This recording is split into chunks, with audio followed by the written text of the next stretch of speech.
I was afraid you wouldn't get here in time, Carlos. How is he? Too weak to be moved. Just as well he didn't try.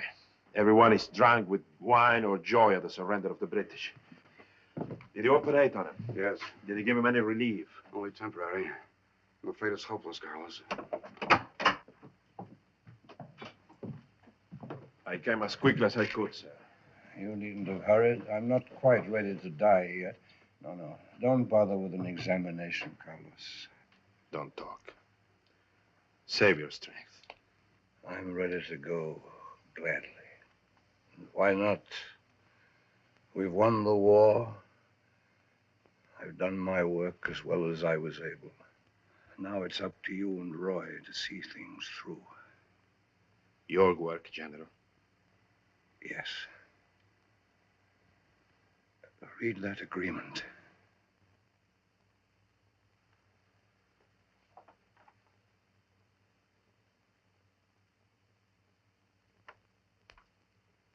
Are you speaking as my commanding officer or as my benefactor? I'm speaking as a man who hasn't long to live. It's the future I'm thinking of. A future that will need a strong hand at the helm, Dr. Carlos, to keep the Derby interests intact. You're that strong hand, Carlos. No man living owes to another what I owe to you. You gave me an education. You made a doctor out of me. But I cannot, sir. I will not sign an agreement which gives me control of your estate and fortune. That job belongs to Roy, your son and natural heir. I've already signed the agreement, Carlos. And not because Father asked me to. I'm no good at business. I've got my practice to stick with. I want you to run things. Can you say the same for your wife? Why wouldn't Martha want it? You and she have everything in common. You grew up Yes, together. yes. We were both born of... I'm sorry. That's hardly gratitude. Oh, hang the gratitude. You were going to say that both you and Martha are children of indentured servants. Bond slaves, if you wish. What of it? It's what a man's got in here that counts.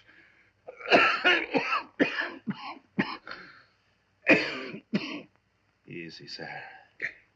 You're supposed to be resting, not making speeches. Sign that agreement, and I'll rest forever. Do you realize that if that agreement is carried out, can mean revolution in Georgia? That's why I want a firm hand and a strong will to manage things. I've heard that your daughter Nancy has a very strong will also. You've never met Nancy? No. Nancy went to school in England. She has too much Tory left in her. Besides, she's a woman. You mean she'll fight me?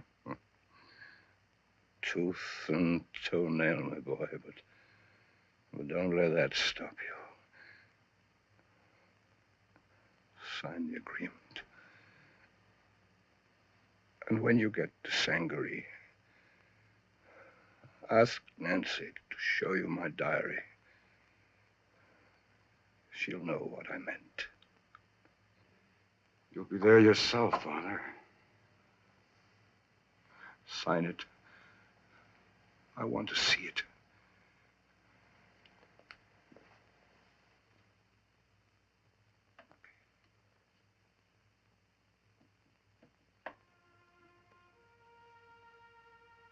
Taps.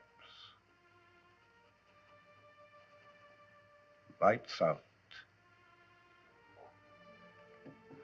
This much of the fight for liberty is won. The rest of the battle I leave to younger hands.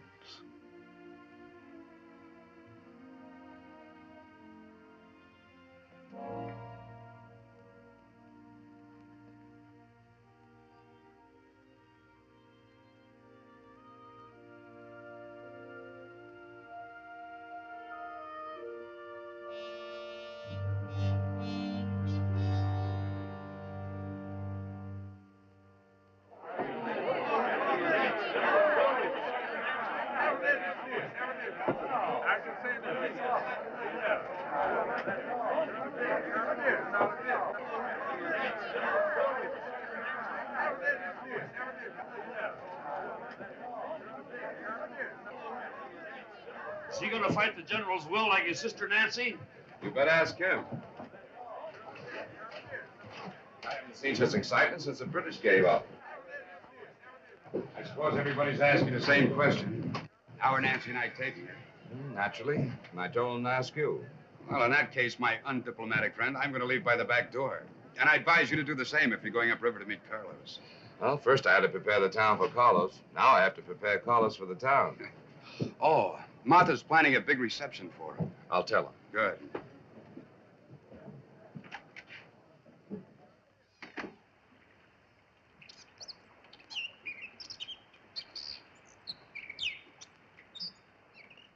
You say Nancy Darby's taking the will to court? It's so rumored about.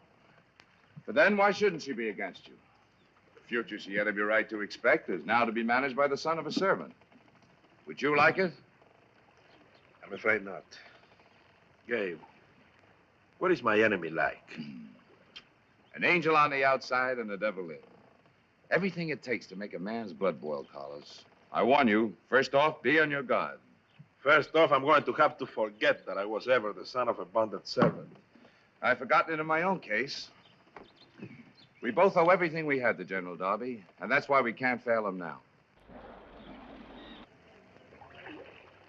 And as for Nancy, my advice is to assault her with all your devastating charm. Tear down the walls and swim the moats.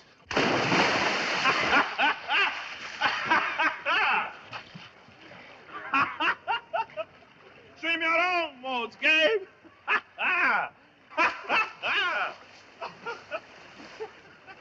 Come on.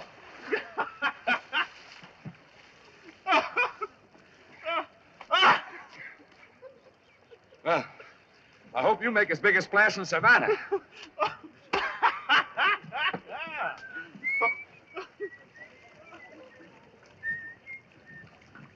You're Savannah bound. Do you mind if I come along? I already have one passenger. I don't think there will be any objections to another. Good. Oh, no, John, no, John, no, John, no. Oh, madam, I will give you jewels. I will make you rich and free. I will give you silken dresses. Madam, will you marry me?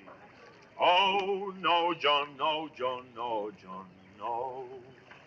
Oh, madam, since you are so cruel, and that you do scorn me so, if I may not be your lover, madam, will you let me go? Oh, no, John, no, John, no, John, no. Everything all right? Yeah, everything's fine.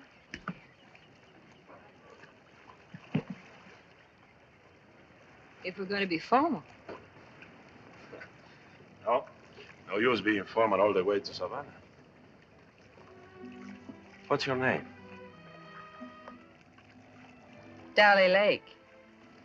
But where I come from, a gentleman usually introduces himself first. You don't consider me a gentleman, do you? I don't know yet. Are you? Well, it depends on the place and the circumstances. At least I will introduce myself. Dr. Carlos Morales, late of the 1st Georgia Volunteers, at your service. Oh, so that's who you are. I sort of hoped I'd get a good look at you. Just to satisfy my curiosity. Oh, and why should you be so curious? Because, I happen to work for Miss Nancy Darby at Sangaree. Oh? And all anybody ever hears around there anymore is how Dr. Morales is going to come and manage her affairs. That's beginning to be all I hear, too. Frankly, Nancy Darby has me terrified before I ever set eyes on her. Then you better prepare yourself. You'll meet her tonight in Savannah. Will she be there? Mm-hmm. That doesn't fit with what I've heard about her.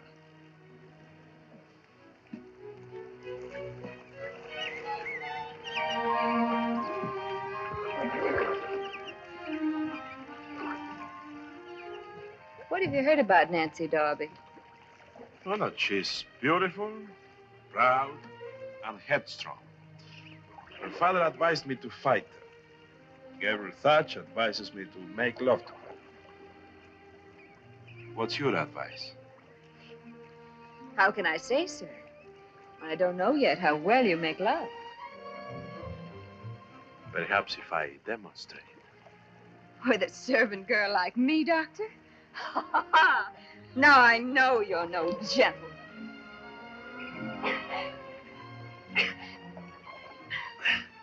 Why not a girl like you?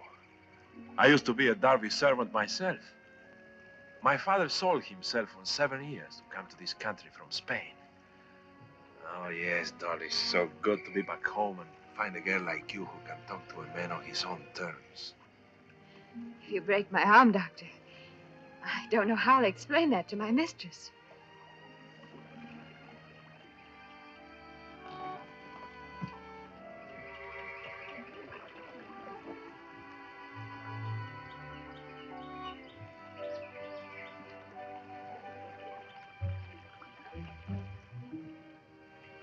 You seem to be on very intimate terms with your mistress.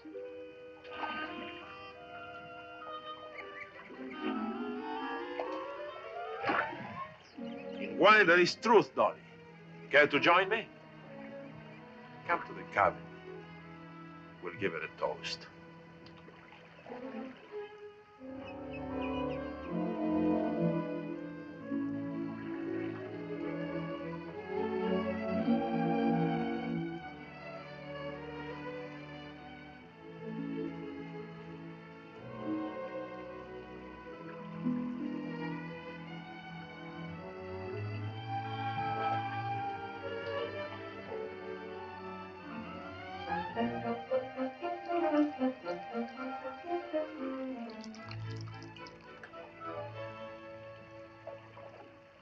Dolly, to my last day of liberty.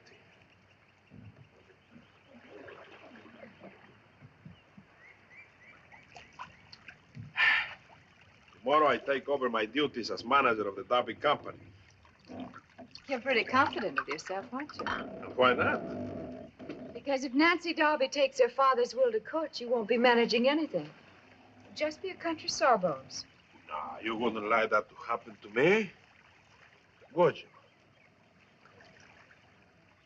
Now, tell me, Dolly, tell me, just what kind of a monster does Nancy think I am? I'm sure she thinks you're a half-naked savage.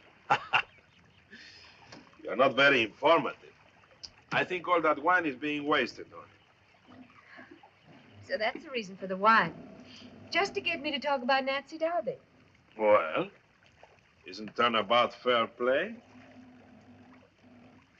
Why shouldn't I try to find out something about Nancy? She obviously sent you here to find out everything you could about me. What a suspicious mind you have. You have absolutely no reason to think that about me. On the contrary, I have several reasons. You see, when a beautiful girl like you travels alone in this part of the country, that is suspicious enough. And when she turns out to be Miss Nancy Darby's maid, who takes passage on a boat in which the only other passenger is Dr. Carlos Morales, oh, yes. Then I smell a spy. And you know something? I don't like spies. Not even beautiful ones. Much less do I like people like Nancy Darby who use spies. I'm beginning to see that everything I've heard about you is true. You can hide a world of deceit under a very charming manner. Tell me, what right have you to expect Nancy Darby to deal fairly with you, after all you've done to her family? Now, wait a minute. We don't understand each other. That the Darby family has done a lot for me, yes, I admit. But so far, I've done very little for the Darbys. That's exactly what I mean. Everybody knows how General Darby took an interest in you as a boy.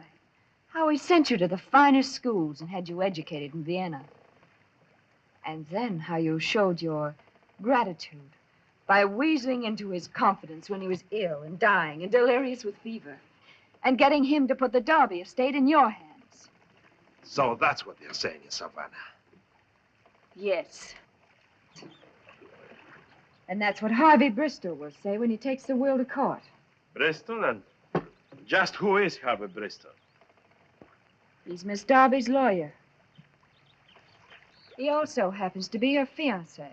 Oh, well, in that case, I can see why he would have a very personal interest in breaking the will. He would like to control the Darby fortune himself.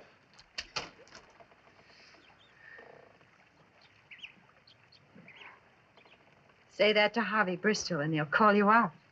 I'm looking forward to it with pleasure. And another thing. Next time you see your mistress, tell her this, that except for her father's last request, I wouldn't touch the Darby estate. But I made a promise to a dying man, and that promise will be kept. And tell her also that next time she wants information about me, to come herself, instead of sending her maid. Are you any better than her maid? I'm not acting like it, am I? Let me go. We reached Havana. I know. And that means that very soon he will make a report to your mistress. All right? Let me give you something good to report.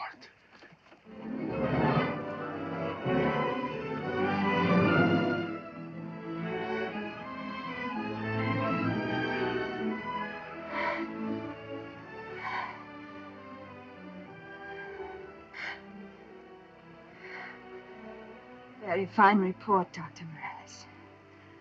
Very fine. I'm sure my mistress will appreciate it. Tell her that if she's half as charming as her maid, she can count me as her most devoted servant.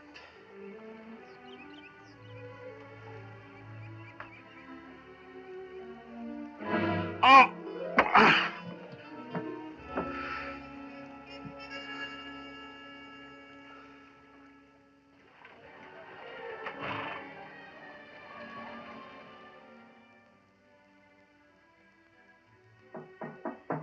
Come in.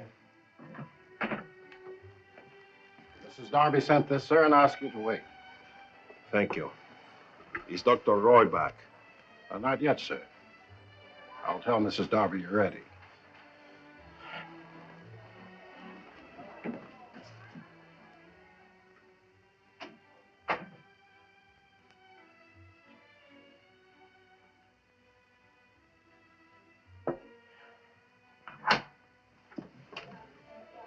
Carlos.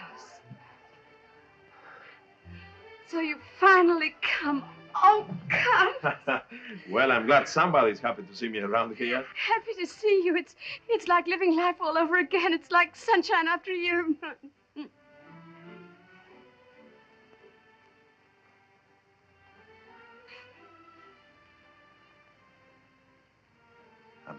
I'm sorry.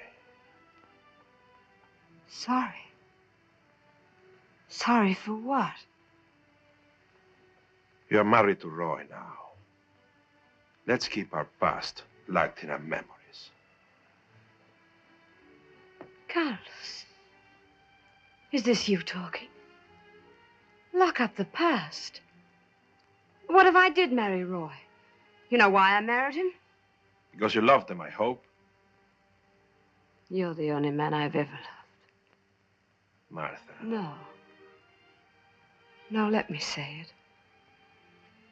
I've dreamed about you. Ever since those nights in Satcham Cove. Before you went to Europe. Then you shouldn't have married him. Certainly I should have married him. You were studying medicine, going above me. I was just Martha Gillespie of Clay Creek. How else was I going to stay in your life? Martha, you have to stop thinking that way. We are friends now, understand? Good friends. Couldn't you make that loving friends? Carlos, I've upset you and I'm sorry. When you feel the contempt of Nancy and her friends, you'll come to me of your own accord. I'd like the long-deferred pleasure of meeting Nancy. If you think she's going to let you handle the Derby estate, you're crazy.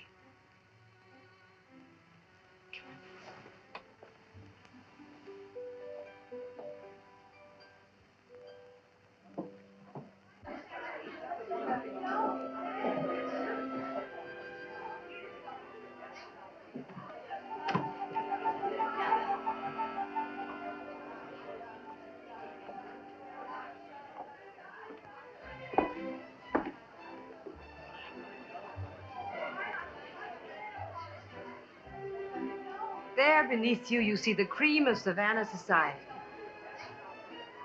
Now, let me point out your enemies. Can I trust you to know my enemies? You can trust me to have your interest at heart. See those three gentlemen over there? Well, the one on the right is Judge Armstrong. He's a friend of Nancy's. He's also the judge who'll make the decision when she tries to fight the will.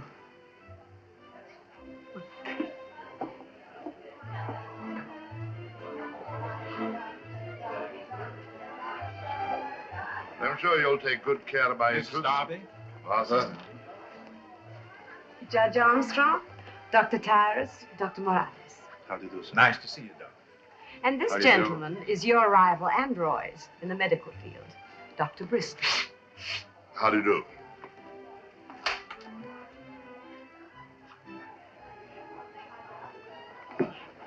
I might add that Dr. Bristol looks forward to his son Harvey's marriage to Nancy.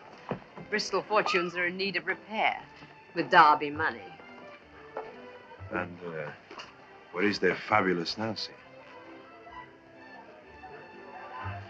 I don't see her anywhere. Et que vous amènerez votre partenaire? Oh, you, mademoiselle. I shall. Madame Pochon, Mademoiselle Beaumont, Dr. Morales. And this is our Felix. Felix Pagnol, Dr. Morales. How do you do, sir? Enchanté, docteur. Pagnol is another of Nancy's admirers. He chose our side during the war so he could plunder British ships. Since the war, he hasn't cared whose ships he plunders. A beautiful woman here in Savannah keeps him informed of sailing dates. Who is she?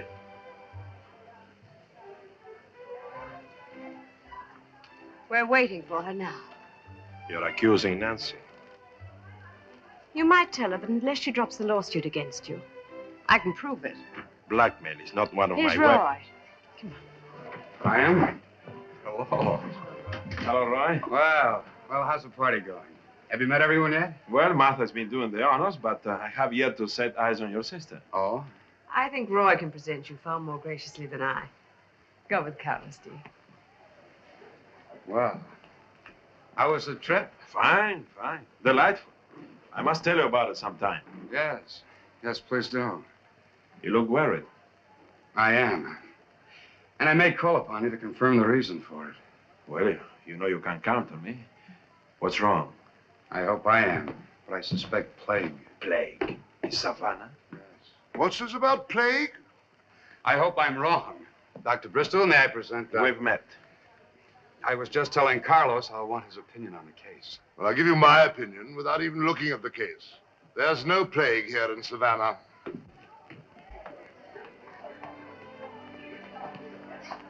That's a broad statement to make, sir.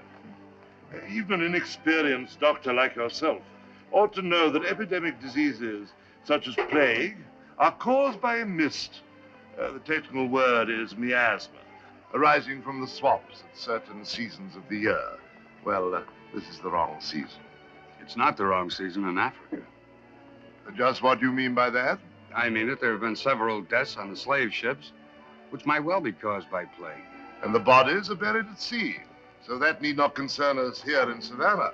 Ah, Harvey, I don't think you've met Roy's assistant, Dr. Morales. This is my son, Harvey. Dr. Morales is not my assistant. If anything, the opposite is true. Roy has been trying to frighten us by talking about the plague. Sounds more likely that he's trying to justify the freak clinic ordered by his father's will. However, we don't have to worry about it. I shall see that the will is set aside. Like your father, you offer your opinion before the evidence is in. Perhaps it is because no one ever listens to your opinion afterwards. I don't need instruction in the law from a bondsman. Gentlemen, you are guests in my house and there are ladies present. Your point is well taken, Roy. Although from what I've heard of Dr. Morales, he can tell a lady from a kitchen maid. I'm sorry, Carlos. I despise the man, but Nancy invited him here, and there's not much I can do about it. I know. I think I see Nancy now.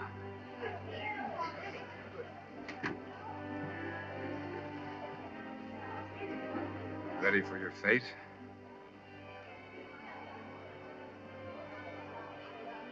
I'm looking forward to it.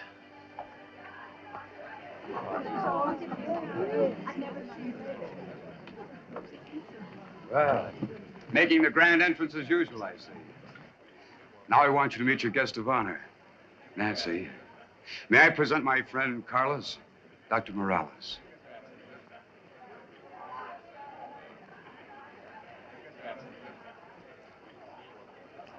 How charming. Finally to meet the man I've heard so much about. Especially when you heard such intimate details.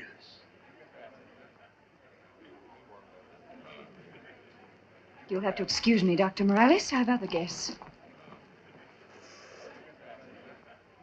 I didn't think even Nancy could be that discourteous to you. She had the right. You see, I bit her.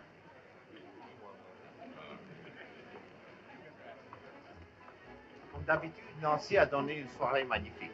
Ah oui, très belle, n'est-ce pas?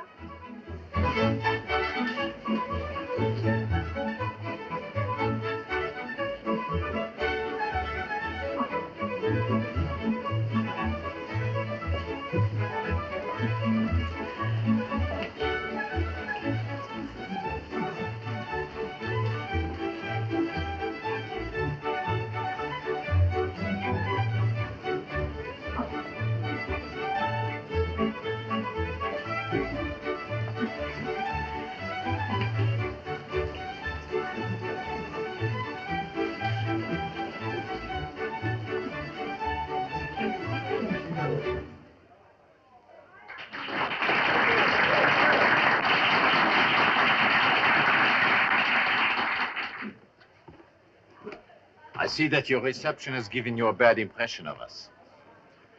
How did Martha Darby describe me? As a monster with horns and a tail? If she spoke of you at all. I don't expect you to be so ungallant as to repeat her remarks. Then why ask me? To correct your impression, if possible. She told you that I was a pirate. That is untrue. If you wish to refute Mrs. Darby, you should speak to her, not to me. Not at all. If I called Mrs. Darby a liar, her husband would be forced to challenge me. Then I, in turn, would be obliged to shoot him. And he's far too charming to shoot. Besides, Martha Darby mixes the truth with her exaggerations. She probably told you that I was one of Nancy Darby's admirers. Well, that seems to be the natural state for unattached males in Savannah. I'd marry Nancy tomorrow. To my regret, she won't have me. But that does not stop me from being in love with her. Love, Monsieur Pagnol, should be private. I'm surprised to hear you say that. Love is such a fascinating subject. Why treat it as though it were something to hide?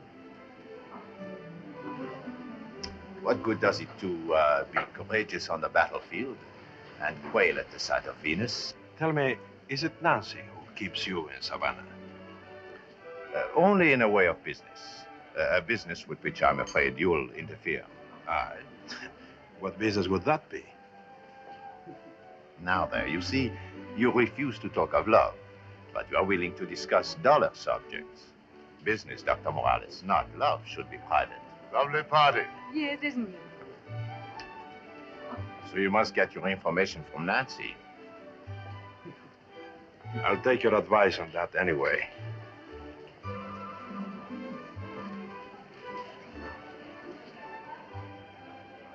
May I have the honor? I have already spoken for the next number. Maybe the lady hasn't answered you yet. The lady is quite capable of choosing her partners. From what I see, I cannot say that I admire her choice.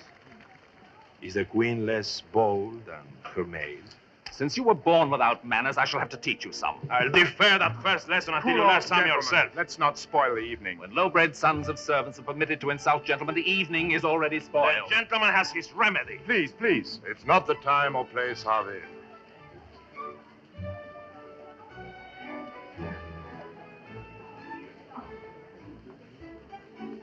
Bonsoir, mademoiselle. Bonsoir. Votre soirée est charmante. Oh, merci, merci. Are you enjoying yourself also? Very much, thank you. Madame? Haven't you humiliated me enough for one evening? Why can't you leave me alone? I should have asked you the same question on the boat. Your only reason for being there was to expose me as a vulgar, uncultured backwoodsman. Isn't that true? And that's exactly what you showed yourself to be. Why? Because I insisted upon kissing a servant wench? I still prefer the wench to the lady. Maybe you do too. You seem to be in the mood for insulting everyone tonight. Tell me something. What did you think you'd gain by playing the role of a maid? I learned that you were brutal, overbearing, and completely unsuited to managing the Darby estates. Therefore, I shall continue with my plan to have my father's will set aside. Those are Harvey Bristol's words, not yours. I'll tell you why you were on that boat. You were there because you are a woman and you think like one. I'll never acknowledge you as my master in any way. Then Dolly Lake shouldn't have returned my kiss so ardently. But I'll forgive you. I'll forgive you for being a spy because you were acting for yourself. You should have thought of that on the boat. And spoil a happy memory. Thank you. Any compromise with you is impossible. I'll see you in court.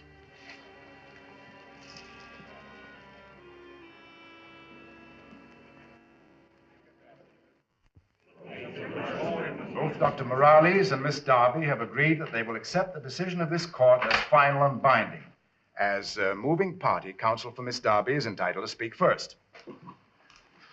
Your Honor, we have argued that the will of the late Victor Darby must be set aside for several valid reasons. It should suffice that it is illegal, and in addition, it cannot be carried out. It is unjust to the Darby heirs. And finally, we have shown that Victor Darby was of unsound mind when he executed it. The will is illegal because it was executed in the colony of Vermont, whereas the Darby property is located in the colony of Georgia. The will was signed at the end of the war in the United States of America. We are one country now, not 13. Will the court please instruct Dr. Morales in procedure so I shall not be interrupted again? Dr. Morales will withhold his comments until it is his turn to speak. Will counsel proceed? Next, as to the impossibility of carrying out the terms of this will, we do not have to dwell on the fact that Victor Darby's choice of Dr. Morales as trustee for the estate makes failure certain in the first place. Here is a man born of indentured servants, raised in the backwoods and possessing no gentlemanly refinements whatsoever, who still expects to administer the richest... Man who insults the backwoods insults me. Mr. Thatch will control himself or leave the courtroom.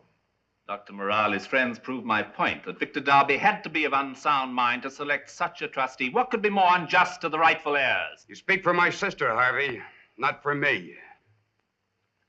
In fact, Your Honor, I can rest my case upon this single point, that Victor Darby was a mentally unbalanced man. That is evident from the will itself. In it, he directs his estate to establish a free clinic, to squander money on schools for the children of servants and slaves. Why, he even goes so far as to order payment of wages. Imagine that, wages to bondsmen so they can buy their freedom before their term of indenture is finished. That is madness. With such a precedent, our entire economy could collapse. Only a lunatic could dream of such a program. And that is precisely why Victor Darby had to choose a lunatic like Dr. Morales. I'll protest that statement. Out of court. Protest and be hanged. Order! Order! Will you proceed, counsel? I've stated my case. Then the floor is yours, Dr. Morales. Your Honor, the task of directing the Darby estates is not one I sought. It was given me under oath by a dying man, a man whom my opponent has been pleased to call a lunatic. During his lifetime, Victor Darby accumulated the greatest fortune in Georgia. Is that the work of a lunatic? He used that fortune unselfishly for the benefit of his state and country, not only dreaming of liberty and freedom, but turning those dreams into reality. Could a madman do that? And he knew that if his work was to continue after his death, he could not trust it to a woman who is determined to marry a man opposed to every principle for which her father stood. That woman is sitting before me. I'm going to ask her for an honest answer to one question, and I let my whole case stand or fall by her answer.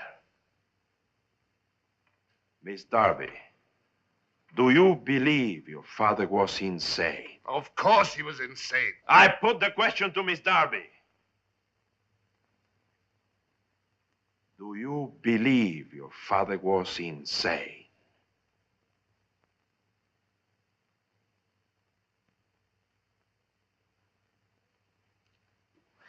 No. No! My father was the wisest man I've ever known. And I hate you for trying to make me say he wasn't.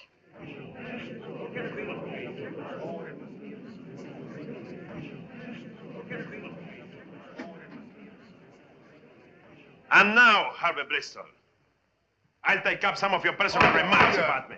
In view of Miss Darby's testimony concerning her father's sanity, the court rules that the will be upheld.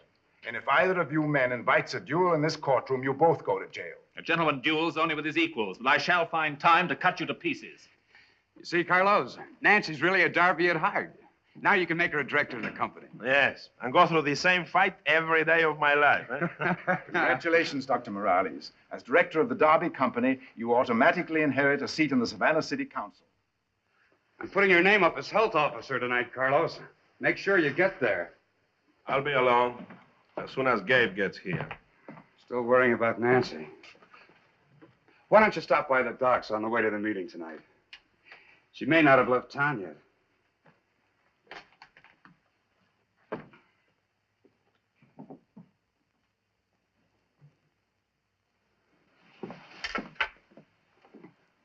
I seem to be the only one who hasn't congratulated you.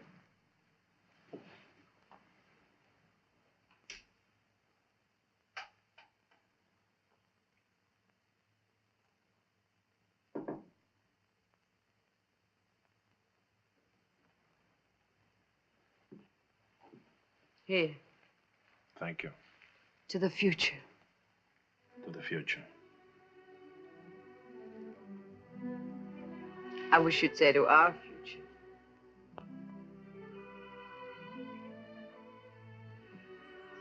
Tell me, how was it today being called names by the aristocrats? Not very pleasant, naturally. Beginning to see what I mean? That's the way it's going to be all the time. But you and I are on tough now. We could take our winnings and go. Martha, please, I thought we agreed on... I've agreed to nothing. Can't you leave me a little pride, Carlos? You could tempt the angels, Martha. And you're no angel. No, I'm not. If it weren't for Roy...